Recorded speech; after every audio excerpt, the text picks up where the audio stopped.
ചിട്ടപ്പെടുത്തിയെടുത്തതാണ്. ആധുനിക ജൈവ കൃഷി എന്ന് പറയുന്നത് ഒരു ശാസ്ത്രത്തിന്റെ പിൻബലത്തിലുള്ളതാണ്. അത് ഇക്കോളജി എന്ന് പറയുന്ന ഒരു ശാസ്ത്രമാണ്.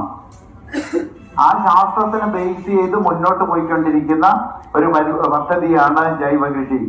ജൈവ കൃഷിയിൽ മണ്ണിനെയാണ് ശ്രദ്ധ കേന്ദ്രീകരിച്ചിട്ടുള്ളത്.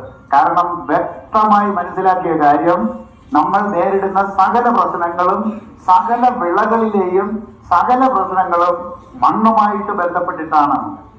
അതുകൊണ്ട് തന്നെയാണ് ആദ്യമായി SPC ഇറക്കിയ പ്രൊഡക്റ്റ് pH ബൂസ്റ്റർ ആണ്. pH ബൂസ്റ്റർ എന്ന് പറഞ്ഞ പ്രൊഡക്റ്റ്. pH വളരെ ഇമ്പോർട്ടന്റ് ആണ്. മണ്ണിന്റെ pH ശരിയാക്കാതെ ആരും കൃഷിയിലേക്ക് ഇറങ്ങരുത്. ഒരു കർഷകരെയും കൃഷിയിലേക്ക് ഇറക്കരുത്. ഇറക്കിയാൽ അത് പരാജയമായിരിക്കുക തന്നെ ചെയ്യും. യാതൊരു